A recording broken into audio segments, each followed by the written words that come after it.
Students, कैसे हैं आप लोग। ये आज मेरा दूसरा वीडियो है और कल मैंने अपना पहला वीडियो यूट्यूब पर डाला था और आज मेरा ये दूसरा वीडियो है और आज का हमारा टॉपिक है प्रबंध। कल मैंने जो वीडियो डाला था उस पर कुछ लोगों के कमेंट्स आए कि मैम प्रबंध के बारे में बताइए, प्रबंध को डीप से पढ़ाइए, तो इसलिए मैंने आज ये टॉपिक लिया है। प्रबंध होता क्या है, जैसा कि नाम से ही इस पर प्रबंध मतलब बंधा हुआ, तो किस में बंधा हुआ, ताल में बंधा हुआ, ताल में बंधा हुआ, ताल में बंधा हुआ, इसी को प्रबंध कहते हैं। जो हम प्राचीन शास्त्रों में जो है गायन के दो भेद थे। प्राचीन शास्त्रों में गायन के दो भेद थे, गायन के दो भेद थे। कौन कौन से? पहला जो था वो निबद्ध गान था, पहला जो था वो निबद्ध गान था और जो दूसरा अनिबद्ध गान था।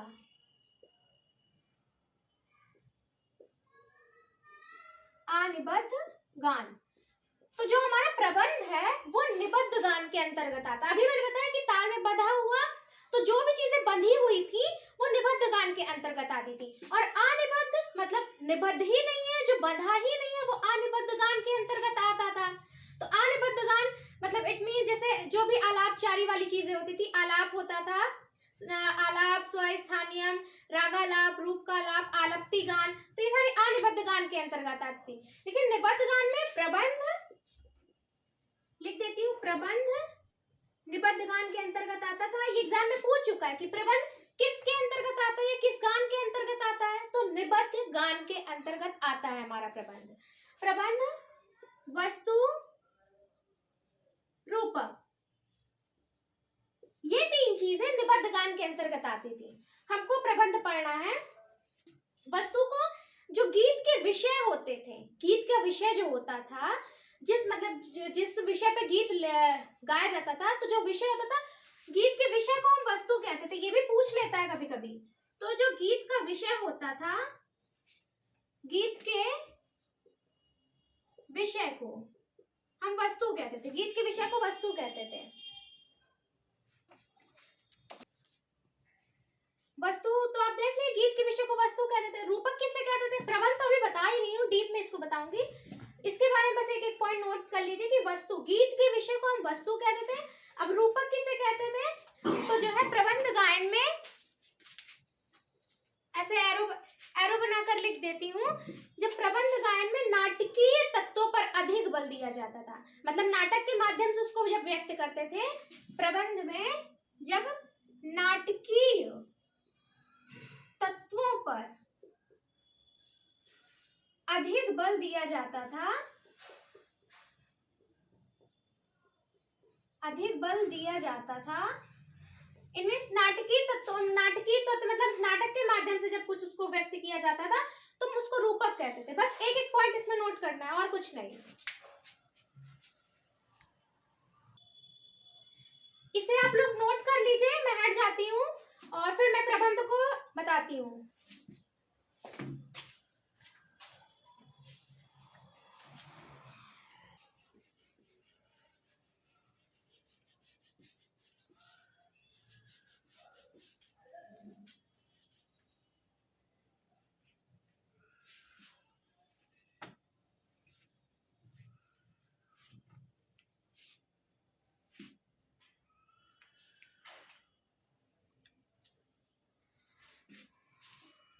प्रबंध, इसमें दो पॉइंट और नोट कर लीजिए। मतंग, सर्वप्रथम प्रबंध का जो उल्लेख हुआ है वो बृहद्देशी में हमें मिलता है और वो भी 49 देशी प्रबंधों का।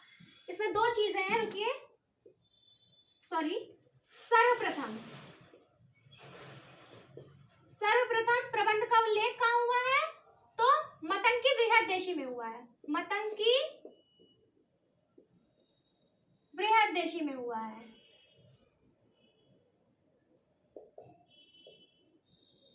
सर्वप्रथम प्रबंध का उल्लेख मतंग की बृहद्देशी में हुआ और मतंग ने 49 प्रबंध माने हैं, 49 प्रबंध माने हैं। और इन्होंने सबसे बड़ी बात, तो इन्होंने सभी प्रबंधों को देशी प्रबंध के अंतर्गत रखा है।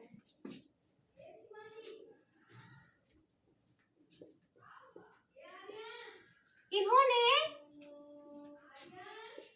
सभी प्रबंधों को, सीधा देसी प्रबंध लिख देती हूँ, बहुत लंबा हो जाएगा, आप लोग अपना नोट कर लीजिएगा। देसी प्रबंध के अंतर्गत, देसी प्रबंध के अंतर्गत 3 बातें नोट करनी है कि सर्वप्रथम प्रबंध का उल्लेख मतंग की बृहद देशी ग्रंथ में मिलता है। दूसरा पॉइंट, मतंग ने 49 प्रबंध यानी कि 49 प्रबंध माने हैं। तीसरा पॉइंट हमें लिखना है कि मतंग ने सभी प्रबंधों को देसी प्रबंध के अंतर्गत रखा है। ये 3 पॉइंट नोट कर लिया होगा आई होप इसने। फिर लिखते हैं चौथा पॉइंट, शारंगदेव। अब शारंगदेव ने कितने प्रबंध माने? शारंगदेव ने भी प्रबंध माने हैं और उन्होंने प्रबंधों का वर्गीकरण भी किया है। शारंगदेव ने 75 यानी कि 75 प्रबंध उन्होंने माने हैं शारंगदेव ने।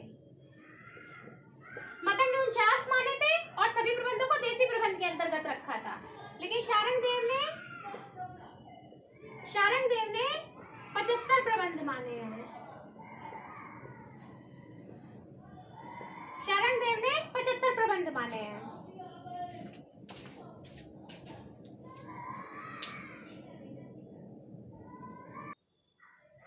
आई होप नोट कर लिया होगा आपने, रफ कर देती हूँ इसे।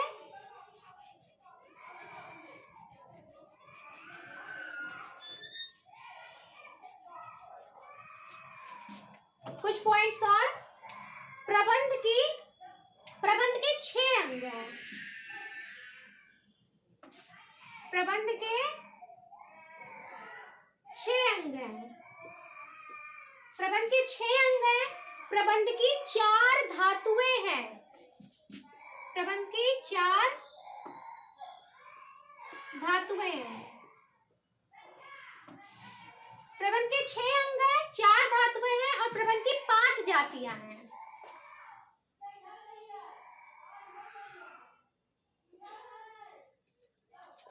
गाइस ये हर एग्जाम में पूछता है, बहुत ही इंपॉर्टेंट टॉपिक है। और समझ लीजिए टॉपिक क्या है, इसमें हर एक पॉइंट्स बहुत इंपॉर्टेंट है। ये यूजीसी नेट में तो हमेशा पूछता है, हर साल 2, 3, 4 क्वेश्चन इससे पूछता है घुमा कर। प्रबंध के कितने अंग हैं? 6 अंग हैं। मैं नाम भी लिखवाती हूँ। 4 धातुएं हैं और 5 जातियां। ऐसे ही नोट करिएगा जैसे मैं करवा रही हूँ आपको। 6 अंग कौन कौन से हैं? स्वर, 6 अंग हैं। स्वर,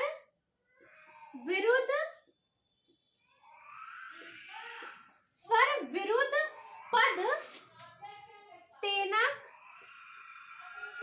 पाट, ताल। ये इसके 6 अंग हैं। 1, 2, 3, 4, 5, 6। स्वर, विरुद्ध, पद, तेनक, पाट, ताल, ये इसके 6 अंग हैं प्रबंध के। 4 धातुएं हैं, कौन कौन सी?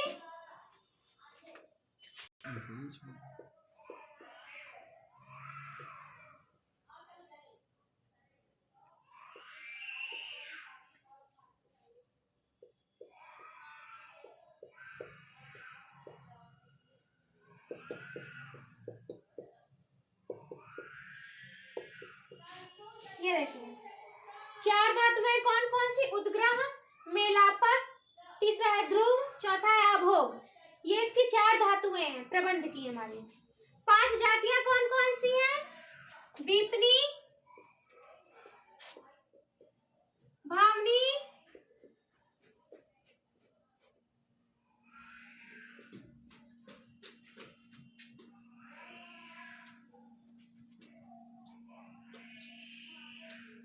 सॉरी सीक्वेंस से नहीं लिखा मैंने, मेदनी, आनंदिनी,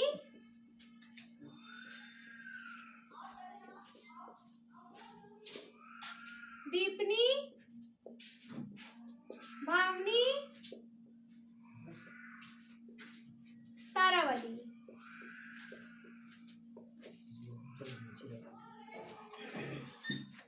ये देखिए ये से एक एक क्वेश्चन से डीपली पूछता है। प्रबंध के 6 अंग है, ऐसे भी पूछता है प्रबंध के कितने अंग है, तो 6 अंग है। प्रबंध की 4 धातुएं हैं और प्रबंध की 5 जातियां हैं। 6 अंग कौन कौन से हैं, तो स्वर, विरुद्ध, ये देखिए स्वर, विरुद्ध, पद, तेनक, पाठ, ताल, ये 6 अंग हैं। इसके 4 धातुएं हैं, उद्ग्रह, मेलापक, ध्रुव, आभोग। 5 जातियां हैं, मेदिनी, आनंदिनी, दीपनी, भावनी, तारावली। 5 जातियां हैं। अब इनकी मात्राएं भी हैं जातियों की। मेदिनी कितने अंग हैं, आनंदिनी कितने अंग है, दीपनी के, भावनी के, तारावली के, ठीक है। 5 जातियां, इसके अंग लिखवा देती हूँ, ये आप लोग नोट कर लीजिए, जैसे मैं करवा रही हूँ वैसे ही करते चलिए और कॉपी को ऐसे करके लिखिएगा तो पूरा आ जाएगा। जो 5 जातियां हैं, मेदिनी, आनंदी, दीपनी, भावनी, तारावली, ये यूजीसी नेट का एक क्वेश्चन है, क्रम से लगाने को दिया था। एक्चुअली इसके अंग में पहले मैं अंग बता देती हूँ, फिर बताती हूँ। मेदिनी के 6 अंग हैं, मतलब ये 6 अंग दर्शाती है। मेदिनी के 6 अंग हैं, ठीक है, मेदिनी के 6 अंग हैं। आप लोग समझिएगा, मैं ब्रैकेट में समझ जाइएगा। मेदिनी के इधर लिख देती हूँ। अच्छा, मेदिनी के 6 अंग हैं, आनंदिनी के 5 अंग हैं, आनंदिनी के 5 अंग हैं, ठीक। मेदिनी के 6 अंग, आनंदिनी के 5 अंग, दीपनी के 4 अंग हैं, भावनी के 3 अंग हैं और तारावली के 2 अंग हैं। इसीलिए मैंने सीक्वेंस से लिखवाया कि मेदिनी, आनंदिनी, दीपनी, भावनी, तारावली। इसी सीक्वेंस में आपको याद भी करना है, क्योंकि यूजीसी नेट का, जो यूजीसी नेट में ऐसे क्वेश्चन पूछ लेता है। इस बार लास्ट शायद 19 के पेपर में क्रम से लगाने को दिया था कि इसे क्रम मतलब बढ़ते स्वरों के क्रम में लगाइए, तो फिर तारावली से मेदिनी तक जाएंगे। जैसे बढ़ते क्रम में पूछ रहा है तो छोटे से बड़ा ही तो जाएंगे, तो तारावली, भावनी, दीपनी, आनंदी, मेदिनी ऐसे लिखना था। अब मान लीजिए घटते हुए क्रम में पूछ लेता है, तब आप क्या करें, घटते हुए क्रम में तो तब आप मेदिनी से शुरू करेंगे। मेदिनी 6 अंक की, आनंदिनी 5 अंक की, दीपनी 4 अंक की, भावनी 3 अंक की, तारावली 2 अंक की।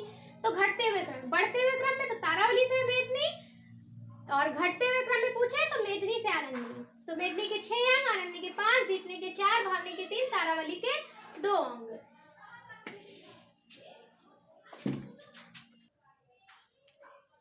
गाइस, इसे आप लोग फ्रेंड्स से आप लोग ने नोट कर लिया होगा, इसे नोट कर लीजिए। इसके बारे में थोड़ा 6 अंग जो है, जो 4 जातियां तो मैंने बता दी, उसके अंग भी बता दिए कि कितने कितने अंग की जातियां हैं। 5 जातियां हैं, सबके अंग अलग अलग हैं। थोड़ा सा अंग और धातुओं के बारे में पढ़ेंगे, इसको रफ करना पड़ेगा क्योंकि जगह नहीं है।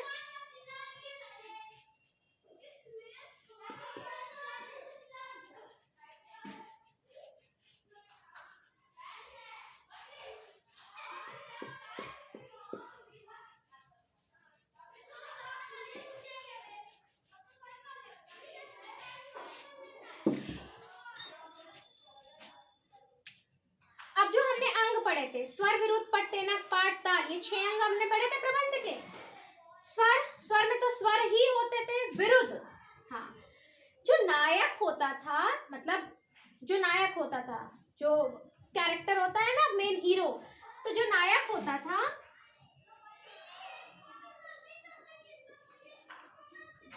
स्वर, पहला तो स्वर था, अंग में पहला स्वर था, तो स्वर में स्वर ही होते थे, कुछ खास नहीं।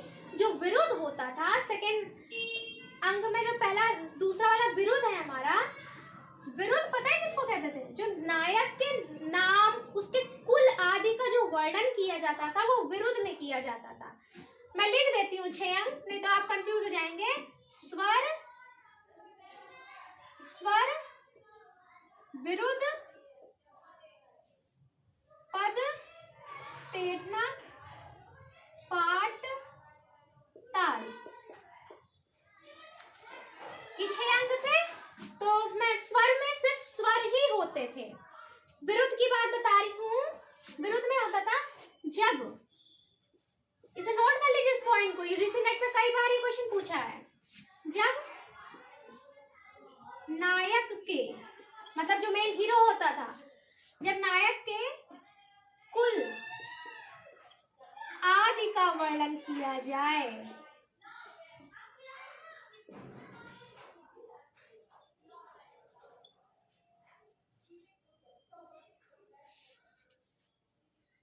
जब नायक के कुल आदि का, नायक का नहीं कह रहा है, नायक के कुल आदि का वर्णन किया जाए। कुल मतलब उनके फैमिली के जो लोग थे उनका जब वर्णन किया जाए, नायक के कुल आदि का वर्णन किया जाए तो वो विरुद्ध कहलाता था।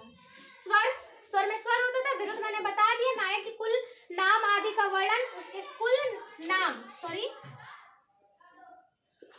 नायक के कुल नाम आदि का वर्णन विरुद्ध कहलाता था। पद, मेन पद, पद जो होता था, अब इसमें नायक का वर्णन होता था। मेनली हीरो के बारे में, हीरो को फोकस किया जाता था। नायक यहाँ सिर्फ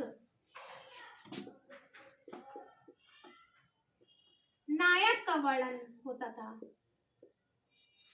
पद, पद से मतलब उसका नायक का जब पद होता था तो पद में नायक का वर्णन होता था और विरुद्ध में नायक के कुल नाम आदि का वर्णन होता था। तेनक, जो तेनक था वो पता है, वो मंगलवाचक शब्द था। मतलब मंगलवाचक शब्द था।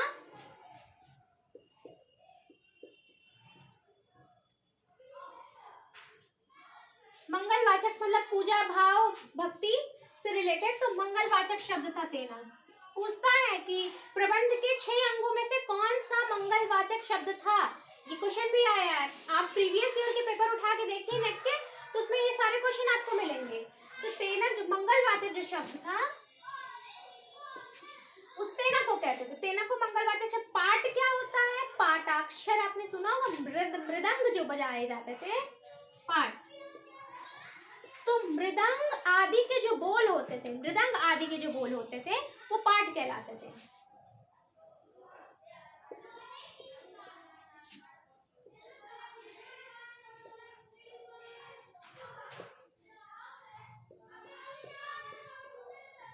मृदंग आदि के बोल हम पाठ कहते थे उसको। अब ताल, ताल तो आप लोग जानते ही हैं ताल क्या होता है। तो स्वर में स्वर रहता था, ताल में ताल रहता था। बाकी विरुद्ध पद तेनक पाठ मैंने लिखवा दिया है। तो ऐसे पूछेगा कि मृदंग आदि के बोल प्रबंध के किस अंग में पाए जाते हैं, तो मृदंग आदि के बोल प्रबंध के पाठ अंग में पाए जाते हैं। मंगलवाचक शब्द कौन सा था प्रबंध में, तो भाई तेनक था। पद क्या था, तो नायक का जब वर्णन किया जाता था, ओनली नायक पे फोकस किया जाता था, तो वो पद कहलाता था। नायक के कुल नाम आदि का वर्णन किया जाता था तो वो विरुद्ध कहलाता था। तो ये 6 अंग थे प्रबंध के। इसी में से एक एक करके कहीं से भी कुछ भी उठा के पूछ सकता है आपसे।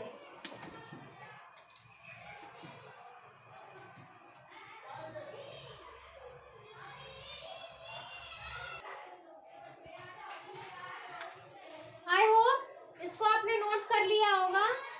तो प्रबंध के अंग, हाँ ये अंग हमारा हो गया है। जाति भी मैंने बता दी पूरी आपको। अब कौन सा बचा? अंग, हाँ उसके भाग बचते हैं। प्रबंध के 4 भाग थे ना, इसको मैं रफ कर देती हूँ। अंग और जाति मैंने आपको बता दी है। अब भाग पर आते हैं। कितने भाग थे उसके? 4 भाग थे। कौन कौन से? उद्ग्रह, मेलापक, ध्रुव, आभोग, यही थे ना कि कुछ और था? उद्ग्रह, मेलापक,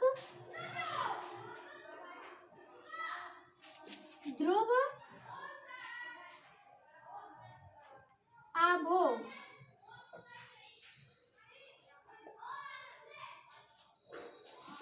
उद्ग्रह, मेलापक, ध्रुव, आभोग, ये 4 भाग थे प्रबंध के।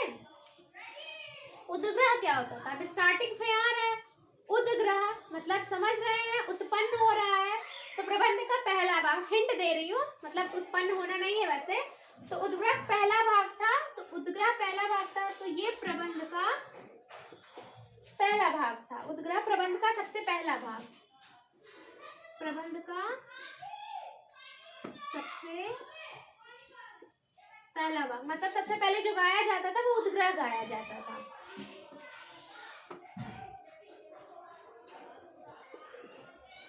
ठीक, उद्ग्रह प्रबंध का पहला भाग था। मेलापक में क्या होता था? मेलापक में होता था, कहाँ लिखूं?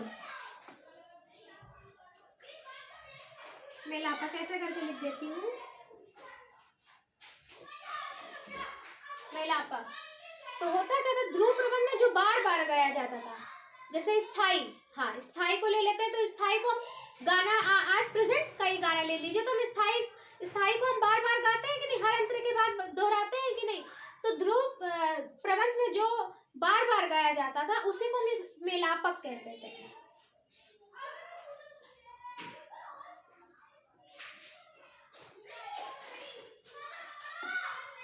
ध्रुव प्रबंध में बार बार गाया जाने वाला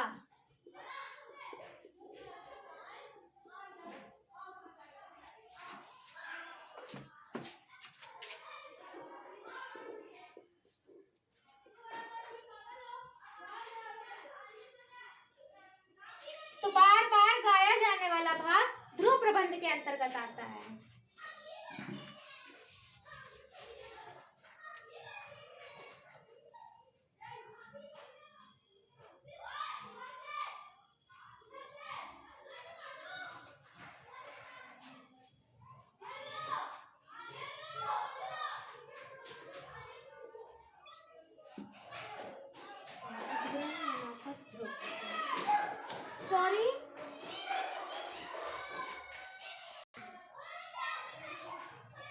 सॉरी गाइस, ये मेलापक मैंने लिख दिया था, ये ध्रुव प्रबंध, सॉरी ध्यान नहीं था मुझे। ध्रुव प्रबंध में बार बार गाया जाने वाला ध्रुव कहलाता था, मैंने ध्रुव को ध्यान नहीं दिया, सॉरी, इसको करेक्ट कर लीजिएगा आप लोग। बार बार कह रही हूँ कि ध्रुव जो बार बार गाया जाने वाला भाग था, जैसे कि स्थाई, जैसे स्थाई, गलती हो गई थी मुझसे, इसको करेक्ट कर लीजिएगा। बार बार गाया जाने वाला भाग ध्रुव कहलाता था। फिर से बोल रही हूँ, बार बार गाया जाने वाला भाग ध्रुव कहलाता था। जैसे कि स्थाई, आप लोग गाने में स्थाई को बार बार गाते हैं हर अंतरे के बाद, तो स्थाई ये ध्रुव कहलाता था। तो उद्ग्रह क्या था, प्रबंध का पहला भाग था, ठीक है, उद्ग्रह प्रबंध का पहला भाग था। मेलापक अभी मैंने नहीं कराया है। ध्रुव बार बार गाया जाने वाला भाग ध्रुव मेलापक में आते हैं।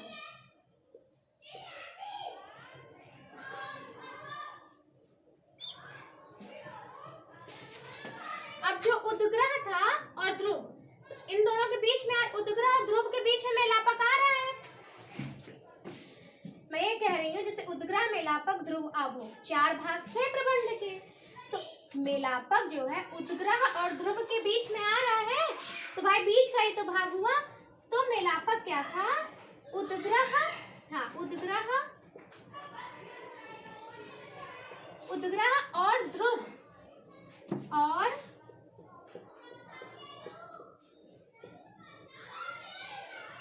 उद्ग्रह और ध्रुव के बीच में गाया जाने वाला भाग मेलापक कहलाता था।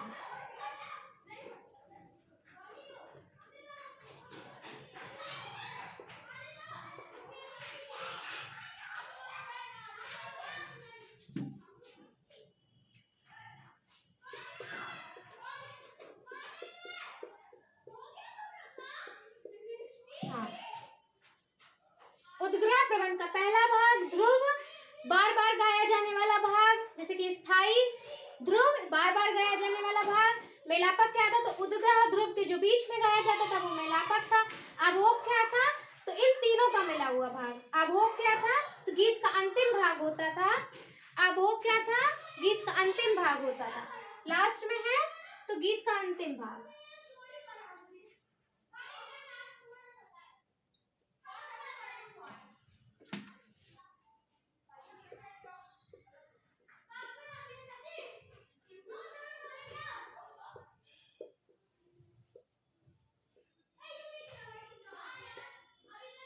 गीत का अंतिम भाग, इसे नोट कर लीजिए आप लोग, मैं हट जाती हूँ।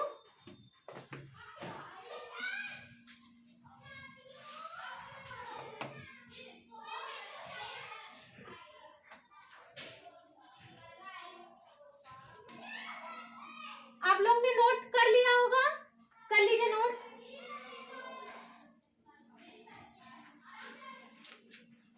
या फिर स्क्रीनशॉट ले लीजिए आप लोग।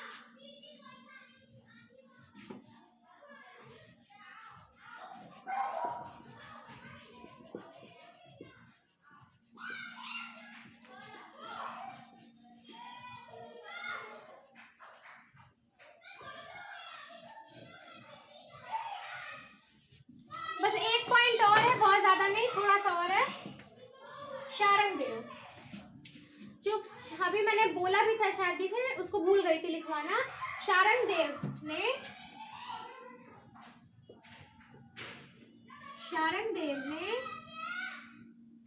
75 प्रबंध माने, 75। ये चीज तो लिखी थी आपने।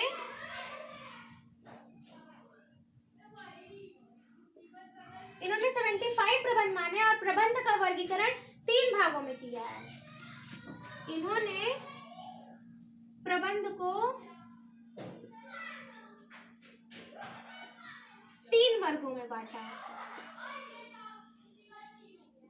3 वर्गों में बांटा। इन्होंने प्रबंध को 3 वर्गों में बांटा। कौन कौन से? सूर्ण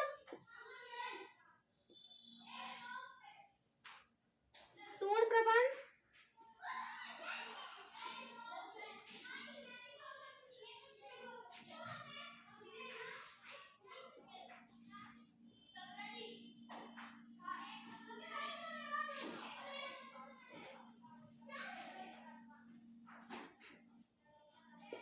और विप्रकीर्ण।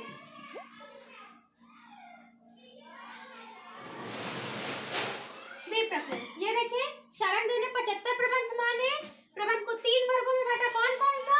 तो पहला सूर्ण प्रबंध, दूसरा आलिकन, तीसरा विप्रकीर्ण। ये देखिए, इन्होंने तीन में बांटे हैं। और एक चीज और है बस, सूर्ण, आलिकन, विप्रकीर्ण 3 भागों में बांटा इन्होंने। सूर्ण के भी 2 भेद माने, सूर्ण के 2 भेद माने। कौन का सूर्ण प्रबंध कौन कौन से थे? तो शुद्ध सूर्ण,